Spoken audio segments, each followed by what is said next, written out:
সবাইকে স্বাগত জানাচ্ছি ডিবিসি নিউজের সাপ্তাহিক আয়োজন স্বাস্থ্য বিষয়ক অনুষ্ঠান হ্যালো ডাক্তারে। আপনাদের সাথে আছি আমি অধ্যাপক ডক্টর সৈয়দ আকরাম হোসেন। আমাদের আজকের আলোচনার বিষয় স্বাস্থ্য ও রাজনীতি।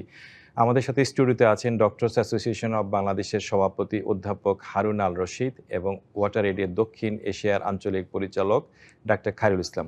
আপনাদের দুজনকে আজকে স্টুডিওতে স্বাগত। আমরা আজকে যে বিষয়গুলো নিয়ে কথা বলতে চাই, প্রথমে আমি হারুন ভাইকে দিয়ে শুরু করব। যে সরকার একটা জনপ্রিয় বাজেট দিয়েছে, বিশেষ করে স্বাস্থ্য বাজেটটা জনপ্রিয় দিয়েছে এবং অনেক প্রায় ডাবল গতবার যে সংশোধিত বাজেট যেটা ছিল তার থেকে ডাবল বাজেট দিয়েছে এবার। এরকম একটা জনপ্রিয় বাজেটে এবং ইশতেহারের সাথে অনেকখানি মিল আছে, কিন্তু সামগ্রিকভাবে আপনি এটাকে কিভাবে মূল্যায়ন করবেন? এটা তো আমাদের যারা আমরা এই পেশায় জড়িত আছি দীর্ঘদিন ধরে, এবং বিশেষ করে আমরা প্রফেশনাল পলিটিক্সে যারা জড়িত আমি বলবো, তাদের কিন্তু দীর্ঘদিনের একটা দাবি ছিল যে স্বাস্থ্য খাতে বরাদ্দ বৃদ্ধি করা। তো বর্তমান সরকার সেই পদক্ষেপটি নিয়েছে। এটা দেখে আমরা সত্যিই আনন্দিত এবং আমি সরকারকে সাধুবাদ জানাই যে এটা অত্যন্ত সময় উপযোগী একটি সিদ্ধান্ত। তো এই বরাদ্দ স্বাস্থ্য খাতে বৃদ্ধি পাওয়ায় আগামী দিনে স্বাস্থ্য ব্যবস্থায় ইতিবাচক পরিবর্তন আসবে, আমরা আশাবাদী অবশ্যই এই ব্যাপারে। ভাই খায়রুল ভাই, আপনার কি মত? যে না, মনে হয় যে এখানে এটা কি আমাদের যে রাষ্ট্রের যে চাহিদা, স্বাস্থ্য চাহিদা, তার সাথে সামঞ্জস্যপূর্ণ?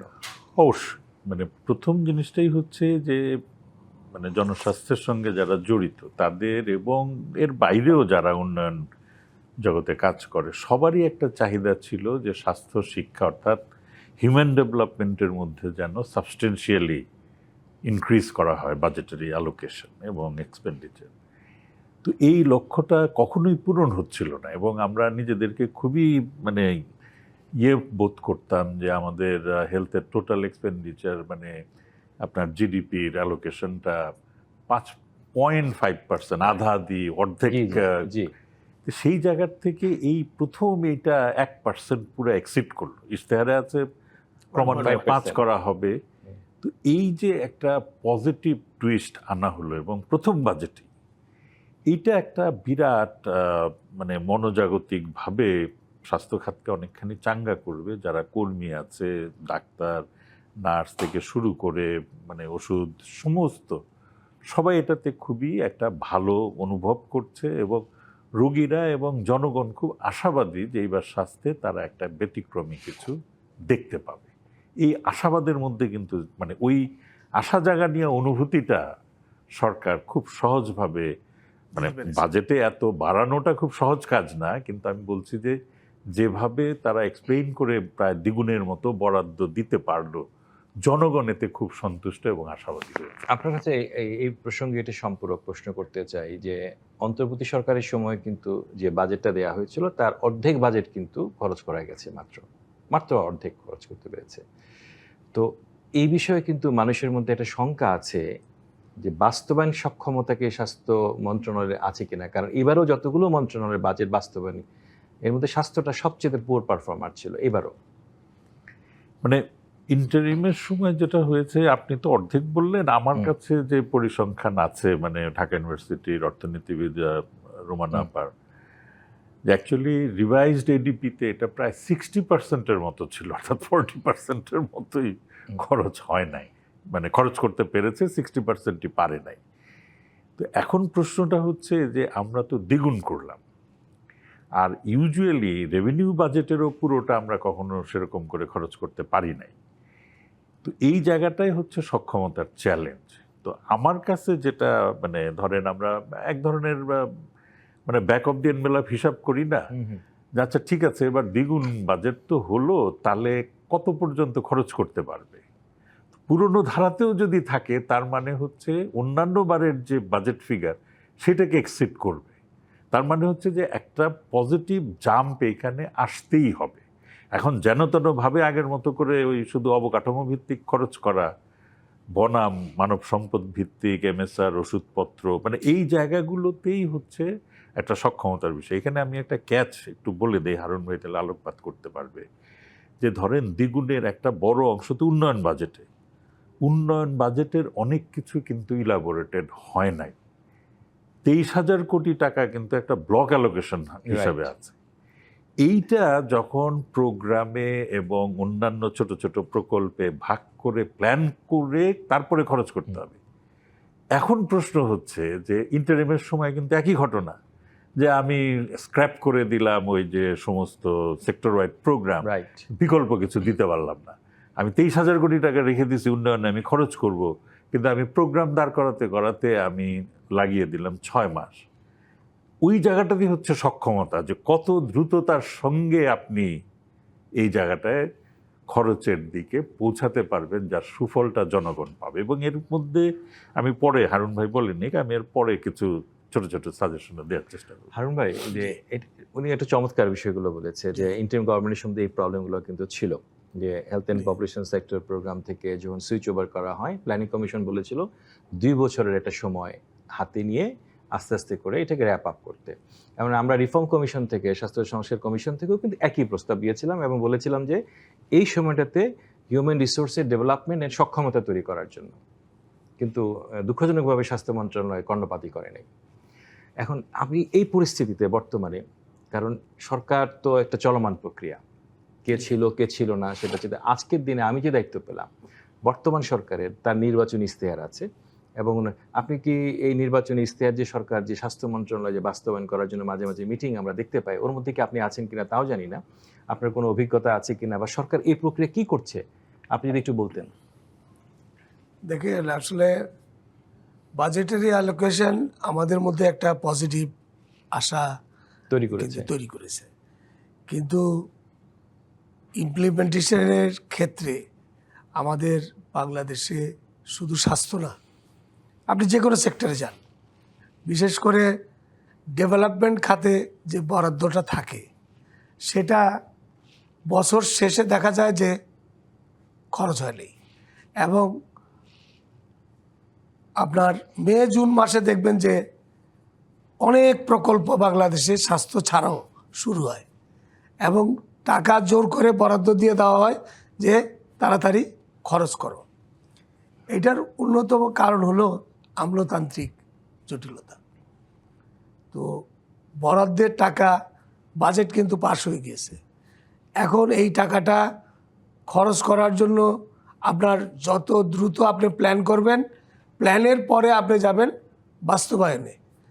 বাংলাদেশে আমার জানা মতে এখন পর্যন্ত স্বাস্থ্য খাতে আপনি যে এই যে 23,000 কোটি টাকা থোক বরাদ্দ রেখে দিয়েছে, থোক বরাদ্দ, এবার এটা প্ল্যান প্রোগ্রাম করতে হবে, এবং এইটা কোথায় কিভাবে আপনি ব্যয় করবেন সেই ধরনের কিন্তু প্ল্যান প্রোগ্রাম এখন পর্যন্ত হয় নাই।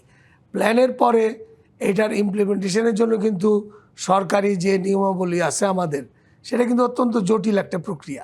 সেইটা ফলো করে নেক্সট জুনের মধ্যে আপনি এই টাকাটা খরচ করবেন, উইচ ইজ মানে যদি এই একই ধারায় যায়, এটা নেক্সট ইম্পসিবল। তার মানে অতীতের মতোই আমার যে বরাদ্দ আছে তার 60% অথবা 70% দেখা যাবে যে অব্যবহৃত অবস্থায় থেকে যাবে। বিশেষ করে আপনি দেখবেন যে সরকার কিন্তু, বিশেষ স্বাস্থ্যমন্ত্রী বিভিন্ন জায়গায় যে যাচ্ছেন, উনি বলতেছেন উপজেলা লেভেলে উনি আইসিইউ স্থাপন করবেন, উপজেলা লেভেলে আপনার কি বলে ডায়ালিসিস স্থাপন করবেন। এখন ডায়ালিসিস, আইসিইউ, আপনার এই টাকা বরাদ্দ থাকলে কিন্তু আপনি মেশিন ইজিলি কিনতে পারেন। হ্যাঁ, এটা টেন্ডার প্রক্রিয়া করলেন, মেশিন কিনে ফেললেন।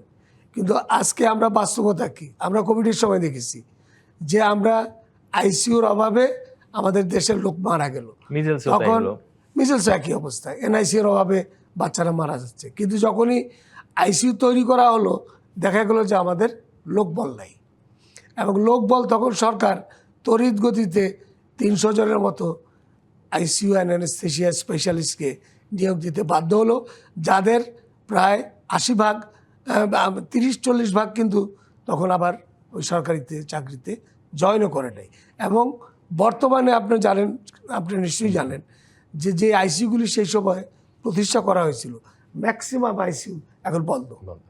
কারণ কি? লোকবল নাই। এক্স্যাক্টলি, একদম প্রকৃত চিত্র। আমরা এই লোকবল তৈরি করি নাই, এবং ওই মেশিনগুলি এখন অব্যবহৃত অবস্থায় নষ্ট হয়ে যাচ্ছে।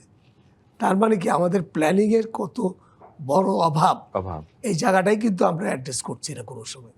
সেই জন্য আমি খুবই আশাবাদী হতে চাই, কিন্তু যে ধীর গতিতে সমস্ত কিছু চলছে তাতে করে খুব বেশি আশাবাদী হওয়ার আমরা অনেকগুলো উদাহরণ জানি, যেমন মানে রেডিওথেরাপি মেশিনের কথাটা আমি বলতে পারি। ফরিদপুরে বক্স থেকে মেশিন বের করা হয়নি, খুলনাতে জি রুলক্সারের সময় Radiotherapy দেওয়া machine, হয়নি, জি বের হয়নি। তো এই যে জিনিসগুলো হলো, এই জিনিসটা কিন্তু একটা মারাত্মক ঘটনা কিন্তু আপনার। তো এই যে এটা রিফর্ম কমিশনের রিপোর্টও আছে যে সরকার এত টাকা ইনভেস্ট করেছে কিন্তু এগুলা ইমপ্লিমেন্টেশন হয় নাই।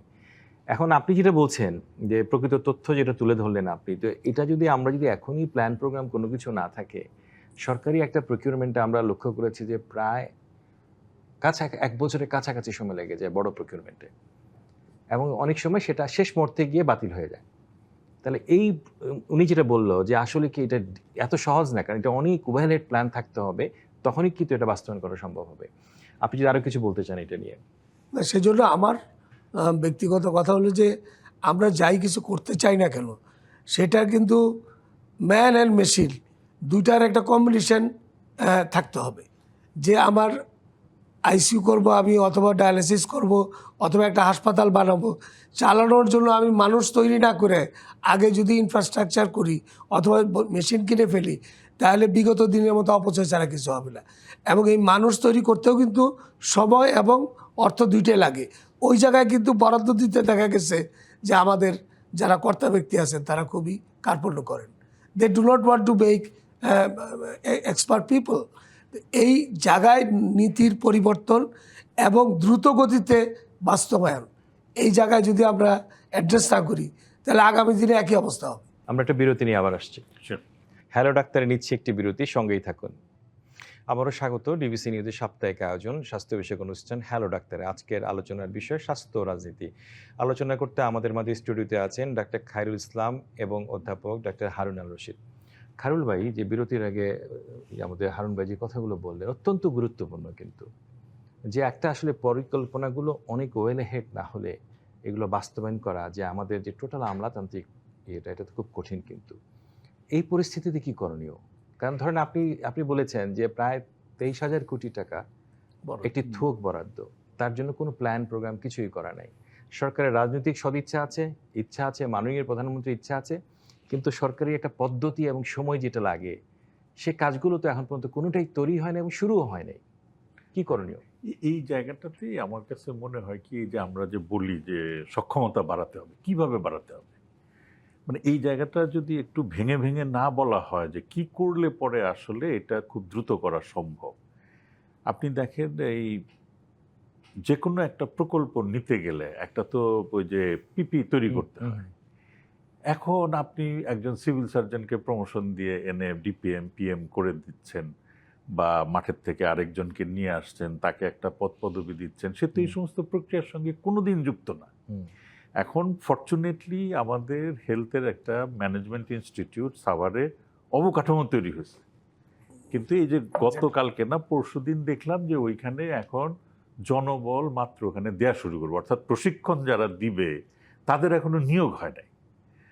এইটা মানে একটা জরুরি ভিত্তিতে ক্রাশ প্রোগ্রামে এবং প্রশিক্ষক না নিয়োগ হওয়া পর্যন্ত লাগলে এই যে নিপসম বা বিভিন্ন জায়গার যে সমস্ত আছে, এটা দিয়ে আপনি যখনই যাকে এই সমস্ত পদে আনবেন তাদেরকে আমরা এই যে ইন্ডাকশন প্রোগ্রাম বলি না, একটা 15 দিনের একটা ইন্ডাকশন প্রোগ্রাম শেষ হলে তারপরে পদে বসতে পারবে, জয়েন করতে পারবে।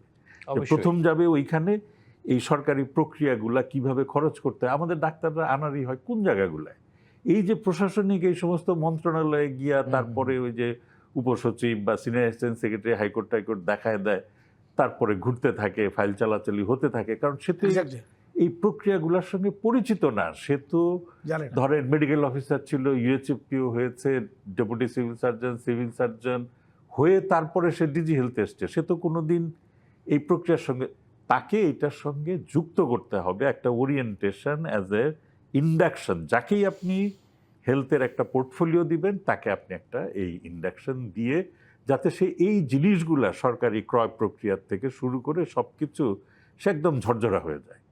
তখন দেখবেন যে কাজটা দ্রুত গতিতে আগাচ্ছে। এইটা না করা পর্যন্ত আমাদের নিজেদের সক্ষমতার ইনস্টিটিউটের উপরে আমাদের দক্ষ ম্যানেজার, ব্যবস্থাপক এবং পরিকল্পক, এবং ধরেন এই যে আমাদের প্রধানমন্ত্রী বললেন যে আই হ্যাভ এ প্ল্যানটা তো আমরা জানি উনি এই চাচ্ছেন, কিন্তু এটাকে তো 8টা-10টা প্রকল্পের মধ্যে দিয়ে মানে রোল আউট করতে হবে। সেটা কোথায়? হিসাব নিকাশ অমুক। তো ওই মানব সম্পদটা এটা তৈরি হিউজ করতে হবে ইনস্টিটিউট। এবং সবাইকে লাগবে, বিশাল কাজ। এইটা সবাইকে হচ্ছে লাগবে। একটা।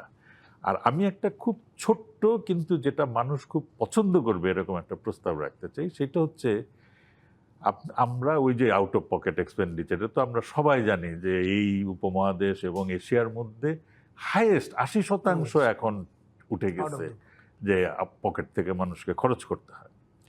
আপনি এই 23,000 কোটি টাকার থেকে 5,000 কোটি টাকা শুধুমাত্র প্রাইমারি হেলথ কেয়ার আর এই ডায়াবেটিস আর হাইপারটেনশনের ওষুধের জন্য বরাদ্দ দিয়ে দেন। এখন তো সব ওষুধ লাল সবুজ, এখন তো আর আগের মতো কোনো দোকানে বিক্রি হওয়ার সাহস হয় না।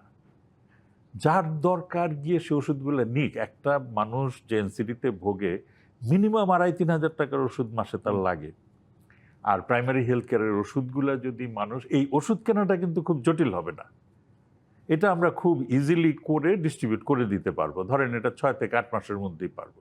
তাহলে বছরের শেষ দিকে গিয়েও যদি মানুষ দেখতে পায় যে আমি সরকারি একটা, ধরেন এই যে সরকারের একটা ভালো পদক্ষেপ, 30 বছর ধরে আমরা চিৎকার করছি হয় নাই, কিন্তু এখন সমস্ত আরবান ডিসপেন্সারিগুলা আর ওই যে লোকাল গভর্নমেন্টে সব এক হয়ে গেছে। অবশ্যই এটা ভালো একটা পদক্ষেপ। আমরা ভালো পদক্ষেপ, তার মানে এইটাও চাইলে আমরা পারবো। এবং যদি মানুষ এই সামান্য জিনিসটা, অনেক নিম্নবিত্ত মানুষ, আপনি হারুন ভাই ভালো জানেন যে রুগী দেখতে গিয়ে আপনি টের পান যে কদিন পকেটে পয়সা থাকে ডায়াবেটিসের ওষুধ বা হাইপারটেনশনের ওষুধ খায়, তারপরে আর খায় না, মাথা ব্যথা করে ইয়ে করে। এইটা যদি সে পায়, এবং ওই যে সর্দি কাশি বাচ্চার জন্য যে একটা জ্বর জারি হলেই 2,000 টাকার ওষুধ বের হয়ে যায়, এইটার থেকে যখন সে মুক্তি পাবে তখনই সে সরকারের প্রশংসা করতে শুরু করবে যে আমাদের স্বাস্থ্য খাতে আসলে একটা উন্নতি হয়েছে। এরকম ছোটোখাটো 2-4টা পদক্ষেপ যদি জরুরি ভিত্তিতে নেওয়া যায়, একটা হচ্ছে মানব সম্পদ উন্নয়নে আপনার ইনস্টিটিউটকে চাঙ্গা করতেই হবে, আমার ম্যানেজারদেরকে ট্রেন করতেই হবে, আর হচ্ছে আপনি ওষুধটাকে খুব দ্রুত সহজলভ্য করে দেন। হারুন ভাই, আমি তো জানি যে আপনি ডক্টর অ্যাসোসিয়েশনের বাংলাদেশের সভাপতি, এর আগে আপনি বিএমএ তো ছিলেন, দীর্ঘদিন পেশাজীবী রাজনীতির সাথে আপনি সম্পৃক্ত।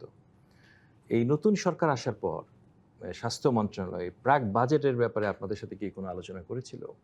কারণ আমি বাংলাদেশে যেটা খায়রুল ভাই প্রায় লক্ষ্য করি, যারা ফিল্ডে কাজ করে, যারা ফিল্ডের খবর রাখে, যারা পেশার ভেতরকার পরিস্থিতিগুলো দীর্ঘদিন থেকে জানে, তাদের সাথে আলাপ আলোচনা যখন হয় না, যে স্বাস্থ্য মন্ত্রণালয়ের একজন কর্মকর্তা অন্য একটা মন্ত্রণালয় থেকে আসলেন, উনি সকল সিদ্ধান্ত দিয়ে দিচ্ছে তার একটা বই পড়া চিন্তা থেকে বা একটা অ্যাডমিনিস্ট্রেটিভ ডিসিশন থেকে, তাতে করে কিন্তু জিনিসগুলো খাপছাড়া হয় এবং সরকার কিন্তু আসলে বাস্তবায়ন করতে পারে না, ব্যর্থ হয়। আপনারা কি না, এটা এই ব্যাপারে আমাদের সাথে কোনো আলোচনা হয়নি? এবং পরবর্তীতে কোনো আলোচনা হয়নি।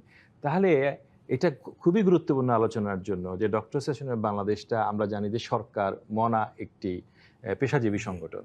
তো ইনারা যারা দীর্ঘদিন থেকে রাজনীতিগুলোর সাথে সম্পৃক্ত, ইভেন বিএমের এক্সপিরিয়েন্সগুলো কিন্তু প্রয়োজন। আমি আপনাকে একটু প্রশ্ন করতে চাই যে এতগুলো টাকা বাজেটের বরাদ্দ, বাংলাদেশের যে স্বাস্থ্য অবকাঠামো আছে, এই অবকাঠামোতে কোনো বিকেন্দ্রীকরণ নাই, কোনো খরচ করার কোনো ক্ষমতা নাই। উপজেলা বলুন, ডিস্ট্রিক্ট বলুন, বিভাগ বলুন, হসপিটালগুলো বলুন, এই ক্ষেত্রে কি করা উচিত বলে মনে করেন আপনি? ব্যক্তিগতভাবে আমি, যদি আপনি জিজ্ঞেস করেন যে আপনার মতামত কি, আমি তো মনে করি যে জেলা লেভেলে এবং মেডিকেল কলেজ লেভেলগুলিতে আপনার অটোনমি দিয়ে দেওয়া উচিত। Absolutely. This is the simple answer for developing the situation, present situation. আপনি একটা, এটাও কিন্তু একটা পথ, কিন্তু দ্রুত টাকা খরচ করা। উপজেলা লেভেলে আপনি একটা অ্যাম্বুলেন্স আছে, অ্যাম্বুলেন্সের একটা চাকা নষ্ট দেখে that ambulance is not working for months together, এটার চাকা কেনার জন্য আপনার ঢাকা থেকে পারমিশন নেওয়া লাগে। এইটা তো হইতে পারে না। এবং এই ধরনের ছোট ছোট সিদ্ধান্ত কেন্দ্রীভূত হওয়ার কারণে আপনার যে টাকা যায় সেটাও খরচ হয় না, এবং যেটা ওখানে দেওয়া উচিত সেই টাকা ঠিকমতো পৌঁছায় না সেখানে। তো সেই জন্য autonomy is one of the best answer for your question. Absolutely, absolutely. যদিও আই মে বি মানে people may be unhappy with me, কারণ অনেকেই যারা আছেন তারা অনেকে অটোনমি চান না। অটোনমি দিলে পরে আমি মনে করি যে সার্ভিস অনেক বেটার হবে। না, আপনি বিএমএ নেতা হিসাবে তো এই দাবিগুলো সবসময় ছিল। জি, সবসময় ছিল না, এটা পুরো মাঝে স্যারের সময় থেকেই এই দাবিগুলো ছিল। এবং আরেকটা জিনিস যেটা ডক্টর খায়রুল বলল, যে বরাদ্দটা যে 23,000 কোটি টাকা, এটা ব্লক একটা ব্লক একটা, হ্যাঁ, এই যে অ্যান্টি হাইপারটেনসিভ ড্রাগস, তারপরে আমাদের যে এই যে হার্টের যে ডায়াবেটিসের ওষুধ, ডায়াবেটিসের ওষুধ, অথবা এই যে আমরা ব্লাড থিনার যে ওষুধ খাই, আমার ব্যক্তিগতভাবে আমি বেশ কয়েকটা কেস জানি এবং এগুলো ক্রনিক যারা রেগুলার লাগে, প্রত্যেকদিন লাগে। স্টেন্টিং করানো হয়েছে, মানে অনেক কষ্ট করে হার্ট অ্যাটাক হওয়ার পরে দে হ্যাভ বিন প্রেসক্রাইবড দি কি বলে এটারে ব্লাড থিনার, blood thinner। তারপরে ব্লাড প্রেশারের ওষুধ। একটা সময় গিয়ে দে কুড নট অ্যাফোর্ড, এটা actually- and a young patient diet. এরকম একটা দুইটা না, অসংখ্য আমি আমাদের নিজেদের পরিচিত মহলের মধ্যে জানি যে সে অপারগতার কারণে সে ডিসকন্টিনিউ করেছে, এবং আমার কাছে অনেক সময় আসছে আমি তো ভালোই আপনার সাথে আছি। একটা সম্পূরক প্রশ্ন করতে চাই। এই যে সরকার বলেছে স্ট্যান্ডিং এ টাকা কমে যাবে, প্রধানমন্ত্রীও বলেছেন যে প্রায় অনেক টাকা কমবে, কেউ বলছেন 20,000, প্রধানমন্ত্রী বলছেন আরো বেশি, 50,000-এর মতো যাবে।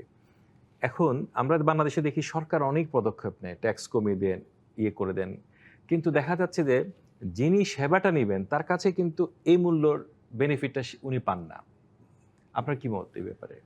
এটা তো ধরেন এই যে মানে অথবা কি করা উচিত, মানে কি করতে হবে যে যাতে করে ব্যক্তি যে পর্যায়ে যেন এই সরকারের সদিচ্ছাটা যেন প্রতিফলিত হয়?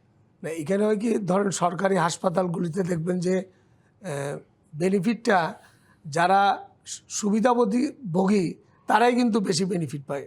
যার পরিচিত লোক আছে সে সুবিধাটা নেয়।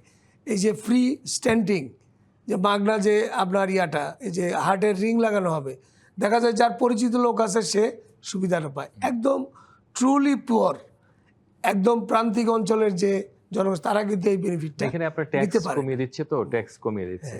তো সেই জন্য এখানে যেটা এই বর্তমান সরকার যে জিনিসটা চালু করতে চাচ্ছে, হেলথ কার্ড, যদি এইটা চালু করতে পারে তাহলে কিন্তু এইটার বেনিফিটটা কিন্তু এই প্রান্তিক পর্যায়ে পৌঁছে যাবে যারা সুবিধা বঞ্চিত। কারণ এই কার্ডটা তো যারা সুবিধা বঞ্চিত তাদের জন্য একটা স্পেশাল কনসিডারেশন, পুরো সিস্টেমটা ডিজিটালাইজড হতে হবে এবং ডিজিটালাইজড হতে হবে। এবং এটা যদি আমরা অটোমেশন করতে পারি, ডিজিটালাইজ করতে পারি, এবং যদি এই হেলথ কার্ডটা আমরা প্রান্তিক জনগোষ্ঠীর মধ্যে, অলরেডি কিন্তু পাইলট প্রজেক্ট শুরু হয়েছে, তো যদি এটা সাকসেসফুল হয় এবং এটা ছড়াই দিতে পারি আমরা, তাহলে কিন্তু প্রান্তিক জনগোষ্ঠী সরকারের এই সদিচ্ছার উপকারটা পাবে। মানে খায়রুল ভাই, কেউ কেউ বলেন এরকম যে এই যে ব্যক্তি পর্যায়ে মনিটরিং করার জন্য যে দিচ্ছে, কেউ কেউ বলছে যে কিউআর কোড দিয়ে মানে ট্র্যাক করা, ট্রেস অ্যান্ড ট্র্যাক, যে এই আলোচনাটা আমরা যেমন সিগারেটের ক্ষেত্রে একটা সরকারের এবারে সিদ্ধান্ত আছে, আপনি দেখবেন যে আজ আইন প্রণয়ন হয়েছে, সেখানে কিন্তু সিদ্ধান্ত হচ্ছে ট্রেস অ্যান্ড ট্র্যাক করা। তো ট্রেস অ্যান্ড ট্র্যাক করলে কিন্তু সিগারেট কতখানি বিক্রি হচ্ছে, কোন জায়গায় বিক্রি হচ্ছে, এটা কিন্তু মনিটর করা সম্ভব কিন্তু, এবং কিউআর কোড থাকছে। আপনি কি ভাবছেন যে কিডনির ফিল্টারের যে খরচের কমানোর কথা বলা হচ্ছে, অথবা স্ট্যান্ডিংয়ের খরচের কমার কথা হচ্ছে, এইসব জায়গাতে যদি ট্রেস অ্যান্ড ট্র্যাক না করা হয় তাহলে কি করে এটা বাস্তবায়ন করবে? কারণ হচ্ছে ইতিপূর্বে সরকার কিন্তু বিভিন্ন সময়ে অনেক সুবিধা দেওয়ার চেষ্টা করছিল প্রান্তিক মানুষের জন্য, কিন্তু মানুষ কিন্তু বেনিফিট পায় নাই। কি করা উচিত? এই জায়গাটায় আমার কাছে মনে হয় কি যে মানে আমাদের এই আলোচনার মধ্যেও আমরা মানে জাতীয় স্বাস্থ্য ব্যবস্থাকে সবসময় সরকারের স্বাস্থ্যসেবার সাথে গুলায় ফেলি, কিন্তু এটার মধ্যে যে একটা প্রাইভেট সেক্টর আছে, বড় প্রাইভেট সেক্টর, যে আসলে মানে মেজরিটি সেবার অংশ দেয় 70%, এই ব্যবস্থাটাকে মানে এনগেজ করার বা ইন্টিগ্রেট করার, সম্পৃক্ত করার কোনো চেষ্টা করি না করার ফলে হচ্ছে কি, আমরা শুধুমাত্র ওই সরকারি স্বাস্থ্য ব্যবস্থা, এটার একটা ভালো দিক আছে, কারণ ওইখানে তো আর এখনকার দিনে ধনীরা যায় না, মূলত মানে ধরেন নিম্নবিত্ত এবং দরিদ্র মধ্যবিত্ত। জনগোষ্ঠী যায়, সেটা ঠিক আছে, মধ্যবিত্ত। কিন্তু আবার অনেক নিম্নবিত্ত মধ্যবিত্ত মানুষও কিন্তু যে সেবার মান ওইখানে ভালো জমি জমা বিক্রি করে ধার জি, কর্জে জি, করেও জি, জি, ওইখানে আসার জি। চেষ্টা করে। জি তো কাজে এটাকে ভাবার কোনো কারণ নাই যে শুধু সরকারের মধ্যেই থাকলে হবে। তো এখন প্রাইভেট সেক্টরকে এখানে কিভাবে এনগেজ করায়, যে যে ব্যবসা Absolutely. করছে এবং যারা প্রাইভেট সেক্টরে হাসপাতাল সেবা দিচ্ছে, এই জায়গাটাতেই হচ্ছে কার্ডের সঙ্গে কিছু প্রোটোকল, মানে এই জন্য বললাম যে এটা একটা বিরাট কর্মযজ্ঞ। যে আপনি যদি এখন আপনি মানে ওই যে ছানি পড়ার ক্যাটারাক্টের জন্য লেন্সের দাম কমিয়েছেন, এটা হয়তো Right. প্রতিমন্ত্রীর চেষ্টায় হয়েছে, কিন্তু যেটা দেখতে হবে সেটা হচ্ছে যে আমি ক্যাটারাক্টের প্যাকেজ আগে কত ছিল এবং এখন কত হচ্ছে। তো আপনি যদি একটা ভাউচার সিস্টেম বা কার্ডে যদি বলে দেন যে না, একটা ক্যাটারাক্ট অপারেশন যদি এটা ওই বাংলাদেশ আই হসপিটাল যারা 1 লাখ টাকায় ক্যাটারাক্ট করে তাকেও যদি আপনি বলেন যে না, তোমাকে 10% এই 5,000 বা 7,000 টাকার মধ্যে ক্যাটারাক্ট তোমাকে করতে হবে, বা সবাই এই একটা প্যাকেজ আছে, করলে পরে তুমি 5,000 টাকা পাবা, সরকারও যদি করে তার লোকজনরা ভাগ করে নিক, কোনো অসুবিধা নেই। কিন্তু আপনি 1-1.5 বছরের মধ্যে দেশকে ক্যাটারাক্ট মুক্ত করে ফেলতে পারেন, এবং আপনি কিন্তু একই সঙ্গে যে আপনি যে দাম কমিয়েছেন সেটা সুফলটা পেতে পারেন। ধরেন এখন প্রতিটা জেলায় চোখের হাসপাতাল হয়ে গেছে, আপনি সেগুলাকে একটু সরকারি নিবন্ধনের মধ্যে নিয়ে আসার চেষ্টা করেন, তাদেরকে বলে দেন যে কোনো রোগী যদি তোমার কাছে আসে, আমার প্যাকেজ মূল্য 5,000 টাকা, তুমি 5,000 টাকা পাবা। না, অনিবন্ধিত কোনো জায়গায় সেবা নিলে সরকারি সুবিধা পাবে না, এটা তো সম্ভব। হ্যাঁ, অনিবন্ধিত কেউ তো পাবে না। আপনি বছর শেষে আপনি সে বিল জমা দিল, বা 3 মাস Audit করবেন। শেষে, 5 মাস শেষে, ঠিক একইভাবে আপনি এই প্যাকেজটাকে আরেকটু অন্যভাবে মানে চিন্তা করার, নেই, অ্যাবসলিউটলি, করেন। আপনি ভালো বলছেন। আপনি একটা অ্যাপেন্ডিক্স অপারেশনের একটা হ্যাঁ, মূল্য নির্ধারণ করে দেন, করে দেন, প্রোটোকল ঠিক করে দেন, নলে তো বাংলাদেশের ওই সমস্ত টনসিল আর অ্যাপেন্ডিক্স সব চলে যাবে আর কি। কিন্তু ছানি বা এই ধরনের কিছু বিষয় আছে যেগুলো আসলে অপ্রয়োজনে, তো এমনি চেষ্টা করলেও কেউ পারবে না। তো আমার মূল বক্তব্যটা হচ্ছে যে এই কার্ড সিস্টেম যেটা হারুন ভাই রেফার করলেন, ওর মাধ্যমে আপনি তো ট্র্যাক করতে পারছেন, এবং এটা হবে হচ্ছে ক্যাশলেস অ্যান্ড পেপারলেস, কোনো দরকার নেই, সব কিছু কার্ডে। তাহলে ও যখন ক্যাটারাক্টের জন্য যাচ্ছে, সে সরকারি হাসপাতালেই যাক আর বেসরকারিতেই যাক, সে একই সেবা পাবে, যেটা আমরা থাইল্যান্ডে ওই যে আপনাকে একটু জিজ্ঞেস করছি যে মানে বাস্তব প্রেক্ষিতে হ্যাঁ বাংলাদেশের, অবশ্যই আপনি যদি না আমি একটু জাস্ট এমনি ইন্ডিয়াতে- জানার জন্য বলি যে আমাদের বর্তমান যে অবকাঠামো আছে, এই বর্তমান এই মুহূর্তে এটা থেকে আপনি এরকম সুফল খুব দ্রুত আশা করতে পারেন কিনা? এইটা প্র্যাকটিক্যালি কি এটা কি সম্ভব? আমার মনে হয় 1-2টা জেলাতে আপনি ট্রাই আউট করেন। এটা একটা জায়গা, এক্স্যাক্টলি ওইটাই বলছি যে আপনি একটা জায়গাতে ট্রাই করতে পারেন, কিন্তু এটা একটা সময় সাপেক্ষ কাজ। না, এইটা কারণ আমি একটা সিঙ্গেল উদাহরণ দিই আর কি, সিঙ্গেল উদাহরণ দিলে বুঝবেন। না, এটা তো if you start for all the diseases digitalize at a time, সিস্টেমের জন্য সেটাও কিন্তু সম্ভব হবে না। রাইট।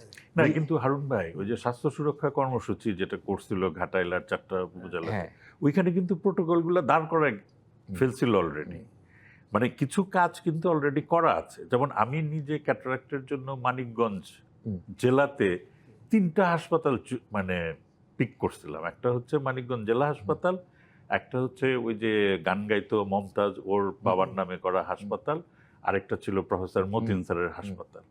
এবং বছর শেষে আমরা হিসাব করে দেখলাম সরকারি হাসপাতালে গেছে মানুষ মাত্র 10%-এর মতো, 60%-এর কাছে হলো ওই যে প্রাইভেট, যে কারণ যেই ও বুঝতে পারছে যে প্যাকেজ ভ্যালু কিন্তু 2,500 টাকা ছিল, কিন্তু বাল্ক যদি সে পায় কোনো অসুবিধা নেই, সে এয়ার কন্ডিশন করে একটা কাউন্সিলর রেখে লোকজনের সঙ্গে ভালো ব্যবহার করছে, ওই হাসপাতালে প্রাইভেট সেক্টরে 60% গেছে, আর এনজিও মতিন স্যারের ওখানে গেছে হলো ধরেন বাকি 30%-এর মতো। 1 বছরের মধ্যে মানিকগঞ্জ জেলার ক্যাটারাক্ট আমি শেষ করে দিতে পারছিলাম সেই সময় অরবিসের কান্ট্রি ডিরেক্টর থাকাকালে। আমি মনে করি এইরকম প্রসেসে আপনি জটিল রোগও যদি আনেন, যে আপনি কিডনি ডায়ালাইসিস করতে হবে, আমার এইখানে জেলা পর্যায়ে সদর হাসপাতালের কিডনি মেশিন এগুলো প্রায় না, নষ্ট সবই থাকে। সত্য। মানে আপনি হ্যাঁ। যেটা, এটার উদাহরণটা হলো যে একটা ছোট ডিস্ট্রিক্ট ধরে আপনি এটা কাজটা করেছেন, কিন্তু সরকারের যে প্রক্রিয়া বা প্ল্যানগুলো, এগুলো যে আমাদের হারুন ভাই যেটা বলছেন যে আপনি এটা ডিজিটাল কার্ড করবেন, বেসিক্যালি হেলথ কার্ডটা ডিজিটাল কার্ডই হবে, জি কিন্তু ডিজিটাল ইনফ্রাস্ট্রাকচার কিন্তু আসলে তৈরি না রাষ্ট্রে। আমাদের হেলথ সিস্টেম ইনফ্রাস্ট্রাকচার কিন্তু তৈরি না আসলে, পাবলিক লো তৈরি না, প্রাইভেট লো তৈরি না। আমি জাস্ট সিম্পল একটা উদাহরণ দিয়ে বাংলাদেশ মেডিকেল ইউনিভার্সিটির উদাহরণটা দিলে বুঝবেন।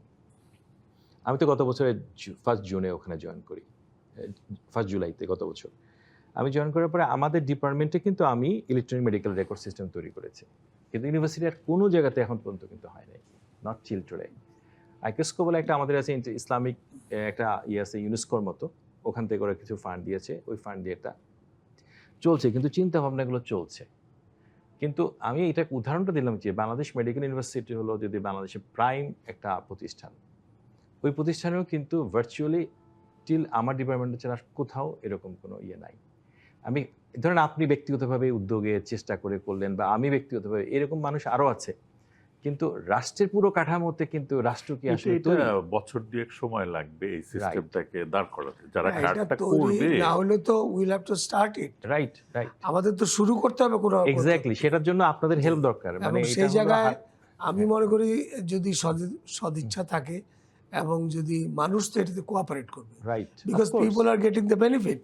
সেই জায়গায় আমার মনে হয় যে কোনো পিপল ওরিয়েন্টেড প্রোগ্রাম কিন্তু খুব তাড়াতাড়ি সাকসেসফুল হয়। এবং এটা নিয়ে আপনাদের সবাইকে নিয়ে বসে এটা পরিকল্পনা করে আগাতে হবে। অবশ্যই অবশ্যই। একটা বিরতি নিয়ে আবার আসছি। হ্যালো ডাক্তার, নিচ্ছে একটি বিরতি, সঙ্গেই থাকুন। আবারও স্বাগত ডিবিসি নিউজের সাপ্তাহিক আয়োজন স্বাস্থ্য বিষয়ক অনুষ্ঠান হ্যালো ডাক্তার। আজকের আলোচনার বিষয় স্বাস্থ্য ও রাজনীতি। আলোচনা করতে আমাদের মাঝে উপস্থিত রয়েছেন ডাক্তার খায়রুল ইসলাম এবং অধ্যাপক ডাক্তার হারুন আল রশিদ। হারুন ভাই, আমরা সাম্প্রতিক সময় দেখতে পাচ্ছি একটা মিজাসের একটা বড় প্রবলেম বাংলাদেশে গেল, ভ্যাকসিনেশনের একটা ইস্যু তৈরি হলো। এখন দেখা যাচ্ছে যে বিভিন্ন জায়গাতে কর্মপরিবেশের একটা বড় সমস্যা বাংলাদেশে রয়েছে। মানে সরকারের সদিচ্ছা থাকলেও কিন্তু এই বাস্তবায়নগুলোতে স্বাস্থ্য সুরক্ষা আইনের অনুপস্থিতি রয়েছে। এই ব্যাপারে আপনি কি ভাবছেন, বা সরকারের তরফ থেকে কোনো উদ্যোগ কি আপনাদের সাথে আলোচনা করা হয়েছে? এটা বিগত ইন্টারিম গভর্নমেন্টের সময় আপনার স্বাস্থ্য সুরক্ষা আইন বাস্তবায়ন এবং প্রণয়নের জন্য বেশ কয়েকটা মিটিং হয়েছে। সেইখানে বর্তমান পরিপ্রেক্ষিতটা কিন্তু আপনার স্বাস্থ্যকর্মীরা জনগণের মুখোমুখি, এবং ম্যাক্সিমাম ক্ষেত্রে দেখা যাচ্ছে চিকিৎসক এবং যারা স্বাস্থ্য প্রদানকারী তারা লাঞ্ছিত হচ্ছেন। তো সেই জন্য স্টেক হোল্ডার্সদের মিটিংয়ে তখন সিদ্ধান্ত হয় অনেকটা যে আইনটাকে 2 ভাগ করা। একটা হলো স্বাস্থ্যকর্মী এবং চিকিৎসক এবং স্বাস্থ্যকর্মী সুরক্ষা আইন, আরেকটা হলো যারা স্বাস্থ্য গ্রহণ করছে চিকিৎসা সুরক্ষা আইন। তো এই পর্যায়ে কিন্তু সরকার পরিবর্তন হয়। এখন এটা নিয়ে বর্তমানে কিন্তু এই নতুন সরকার আসার পরে খুব একটা কাজ হচ্ছে না। তবে আমরা নিজেরা আমাদের সংগঠনের পক্ষ থেকে আগামী এই যে কামিং উইকে আমরা বিএমএতে একটা মিটিং ডেকেছি। আমরা স্বাস্থ্য সুরক্ষা নিয়ে একটা কাজ করার চিন্তা ভাবনা করছি, কারণ এটা কিন্তু বার্নিং পয়েন্ট। বিভিন্ন জায়গায় আমরা দেখতেছি যারা স্বাস্থ্যকর্মী তারা ভয়ানকভাবে লাঞ্ছিত হচ্ছেন, এবং বেশ কয়েকজন চিকিৎসক কিন্তু মারা গিয়েছেন, আপনারা জানেন। কিছুদিন আগে তো ঘটলো, এবং কিছুদিন আগেও একটা ঘটলো। তো সব মিলে দি সিচুয়েশন ইজ ভেরি অ্যালার্মিং। আমরা যদি পৃথিবীর অন্যান্য দেশগুলিতে এবং বিশেষ করে আমাদের পার্শ্ববর্তী দেশগুলিতে যেই ধরনের আইন আছে সেই আইনের ব্যবস্থা যদি আমরা না করতে পারি, পরিস্থিতি একসময় নিয়ন্ত্রণের বাইরে চলে যাবে, এবং এটা কিন্তু স্বাস্থ্য ব্যবস্থায় মারাত্মক একটা নেতিবাচক প্রভাব ফেলবে। কারণ চিকিৎসক এবং স্বাস্থ্যকর্মীরা যদি আন্তরিক না হয় রোগীর প্রতি, তারা যদি রেফারেলে চলে যায়, অ্যাভয়েড করা শুরু করে, তখন স্বাস্থ্য ব্যবস্থায় কিন্তু আরও বিপর্যয় নেমে আসবে। তো সেই জন্য আমি ব্যক্তিগতভাবে মনে করি, এবং আপনি খুব সুন্দর প্রশ্ন করেছেন, এটা সময় উপযোগী। এই আইনটি করা অত্যন্ত জরুরি, এবং সরকার এখানে আমি বলবো যে মানে আমাদের চেয়ে বেশি উদ্যোগ নেওয়া উচিত। বাংলাদেশের স্বাস্থ্য ব্যবস্থায় যদি আগামী দিনে একটি সুব্যবস্থা আমরা করতে চাই, তাহলে সরকারের এই জায়গায় অ্যাড্রেস করা খুব জরুরি। অবশ্যই ভাই। খায়রুল ভাই, যে প্রাথমিক স্বাস্থ্যসেবা, আপনি একটু আগে বলেছিলেন যে 5,000 কোটি টাকার আপনি প্রাথমিক স্বাস্থ্যসেবাগুলোতে যে সরকারের ওষুধ কেনার জন্য, আপনি ওষুধের কথা বলেছেন। একটা বিষয় আছে যে ওখানে কিন্তু আমাদের এনএইচএস মডেলে যদি আপনি চিন্তা করেন, বা জিপি সিস্টেম, আমরা বলি গেট কিপিং সিস্টেম, যে রেফারেল সিস্টেমের একটা gate keeping, gate keeping system যদি চালু হতো বা হতো, তাহলেও কিন্তু বাংলাদেশের টার্সিয়ারি লেভেলে অনেক রোগী যেতে হতো না, ওখানেই রোগীগুলো কিন্তু থাকতে পারতো এবং সরকারের কিন্তু বিশাল অঙ্কের রাজস্ব কিন্তু ব্যয় কমে যেত। আপনার কি মনে হয় যে এই যে বাজেট আছে সেই বাজেটে কি এরকম কোনো সুনির্দিষ্ট দৃষ্টিভঙ্গি কি আপনার চোখে পড়েছে? আমি আসলে কারণ এটা কিন্তু সরকারের একটা রাজনৈতিক একটা উদ্যোগ। বিষয় হচ্ছে কি, মানে স্বাস্থ্যমন্ত্রী, প্রতিমন্ত্রী অনেক জায়গাতেই যাচ্ছেন, অনেক কথা বলছেন, কিন্তু উনারা আজকে কয় মাস হয়ে গেল? 3 মাসের উপরে বোধহয়, তাই জি, না? জি। তো ফেব্রুয়ারিতে আসছেন আর কি। হ্যাঁ, তো 4 মাসের মতো যেই জিনিসটা উনারা আপডেট দিচ্ছেন না, এবং আমি মনে করি যে প্রতি মাসে উনাদের এখন থেকে একটা একটা আপডেট দেওয়া নিয়মিত দরকার যে আপডেট প্রতি দেওয়া মাসে কি উচিত। হচ্ছে। কারণ আমি জানি যে আমাদের বর্তমান প্রধানমন্ত্রী নির্বাচনী প্রস্তুতির অংশ হিসেবে বেশ কিছু বিশেষজ্ঞ চিকিৎসকের সঙ্গে, স্বাস্থ্য বিশেষজ্ঞদের সঙ্গে 2 দিনে 10.5 ঘন্টা আলাপ করে উনি স্বাস্থ্য খাতে কি কি করবেন তার একটা রূপরেখা প্রণয়ন করেছেন এবং একমত হয়েছেন। সেটাখানে কিন্তু আপনি যেই পয়েন্টটা তুললেন যে কিন্তু NHS এর রূপরেখার মডেলে, একটা বিষয় আছে, আমি আপনাকে বলি। আমি একটু আপনাকে আমার মেমোরি থেকে শেয়ার করি। যে আমরা যখন আপনার হেলথ রিফর্ম কমিশনে ছিলাম, এক্স্যাক্টলি আমি ওখানেও বলি একটু যে ওখানে কিন্তু আমরা কিন্তু হারুন ভাই জানেন যে হারুন ভাইরা কিন্তু ড্যাব কিন্তু একটা বিস্তারিত প্রস্তাব প্রণয়ন করে একটা, এবং এটা রিফর্ম কমিশনকে সাবমিট করে, এই একটা। দ্বিতীয় যেটা হলো যে রিফর্ম কমিশন কিন্তু আজকের মাননীয় প্রধানমন্ত্রীর কাছে সরাসরি পত্র প্রেরণ করে যে বিএনপির মতামতের জন্য। এইটার পিছনে কিন্তু ড্যাব কাজ করেছে এবং এটা কিন্তু বিএনপির স্থায়ী কমিটিতে আলোচনা হয়েছে। রাইট। কিন্তু আপনি যে কথাটা বলেছেন ওটা কিন্তু একটা সেপারেট এন্টিটি ছিল। হ্যাঁ, আর এটা জিনিসটা হলো, একটা জিনিস হলো অর্গানাইজড একটা ফরম্যাটে একটা কাজ গুছানো, মনে করেন পেশাজীবীরা একটা কাজ গুছানো, ওনারা একটা কাজ দিয়েছেন, এবং বিএনপি অফিসিয়ালি একটা কাজ ফরম্যাট করেছে এবং এটা অর্গানাইজ, এবং বাংলাদেশ সরকারেরও একটা অর্গানাইজড গ্রুপ কাজটা করেছে, বিভিন্ন জায়গায় বিভিন্ন সিটিংয়ে কাজ করেছে, বরের উপজেলাতে গেছে, ডিস্ট্রিক্টে গেছে, Right. একটা আপনার এই জরিপ হয়েছে, জরিপের প্রেক্ষিতে মতামত দিয়ে তারপরে কিন্তু ওই সাবমিশনটা সম্পন্ন Right. হয়েছে। কিন্তু ওই সাবমিশনের সাথে এই যে বসা এবং আলোচনা, এটা একটা জিনিস, কিন্তু বাস্তবায়নের জন্য তো আমার তো হারুন ভাইকে লাগবে, হারুন ভাইকে ছাড়া আমি কিভাবে বাস্তবায়ন ওই করব? জায়গাটায় আসে আকরাম ভাই, মানে আমি আসলে পুরো কৃতিত্ব এখানে আমি দিতে চাচ্ছিলাম না, জাস্ট হুম। রেফারেন্স হিসাবে বলা যে উনি এই পরিমাণ সময় দিয়েছেন স্বাস্থ্যে গোছানোর জন্য এবং পরিকল্পনার জন্য, যে একটা ব্যাপক এবং মাল্টিপল ইনপুট ছাড়া, প্রেশার ছাড়া তো আসলে একটা ওপিনিয়ন ফর্মড হয় না। এবং একজন বড় মাপের নেতা অলওয়েজ ইনফরমেশন এবং যে কোনো কিছু ট্রায়াঙ্গুলেশন করেন। আপনার কাছ থেকে শুনলেন, এরপরে দল কি বলে শুনবে, পেশাজীবীরা কি বলে শুনবে। উনি কিন্তু সেই কাজগুলোই করেছেন বিভিন্ন জায়গা এবং থেকে আপনার ওনার শুনে। যে হেলথের যে প্রস্তাবনাগুলো আছে ইয়ের মধ্যে, ওনার প্রস্তাবগুলো তো রিফর্ম কমিশনের প্রস্তাবে হুবু এক, হ্যাঁ, কোনো মানে ডিফারেন্স এই নাই, যে এবং ড্যাবের যে প্রস্তাবনা ছিল সেটাও সাথে হ্যাঁ, হ্যাঁ, Same, মানে same. মাল্টিপল, মানে সামহাও সবার প্রস্তাবগুলো একই রকম ছিল এবং উনার পরিকল্পনাটাও ওই লেভেলে আছে। কিন্তু পরিকল্পনাটা বাস্তবায়নে আমরা এখন কি করছি, কত দূর এগিয়েছি? হেলথ কার্ড আমি পাইলট করছি, কিন্তু পাইলটে আমি কোন পর্যায়ে আছি? আমি কি সবগুলো প্রোটোকল করছি? আমি কি প্রাইভেট সেক্টরকে এনগেজ করে আগানোর কথা চিন্তা করছি, না শুধু এই সরকারি অবকাঠামো দিয়ে আগের মতো আগানোর চেষ্টা করে তারপরে মুখ থুবড়ে পড়বো সেই চেষ্টা করছি? এইটা উচিত হবে স্বাস্থ্যমন্ত্রী এবং প্রতিমন্ত্রী, এবং আমাদের তো একজন উপদেষ্টাও ওখানে আছে, জি, উনারা যেন প্রতি মাসে একবার প্রেস কনফারেন্স করে অগ্রগতি সম্পর্কে জনগণকে অবহিত করে। এবং সকল অংশীদার যারা এই কাজ করবেন তাদেরকে যেন অন্তর্ভুক্ত করে, হ্যাঁ, এবং ইনক্লুসিভ একটা হতে মানে হবে, ইনক্লুসিভ না হলে কিন্তু হবে না। মনে করেন যে আপনি একটা অডিটোরিয়ামে ডাকলেন, হুম। 150 মানুষ হলেও কোনো অসুবিধা নাই, ইনক্লুসিভ করেন, করে আপনি জানান, সেখানে নার্স থাকুক, মানে টেকনিশিয়ান মতামত দিতে থাকুক, হবে। ডাক্তার থাকুক, মতামত শুনুক, কিন্তু আপনাকে জনগণকে আপডেট করতে হবে। আমরা তো এখন কিছু জানছি না যে পরিকল্পনাটা কোথায়। জি।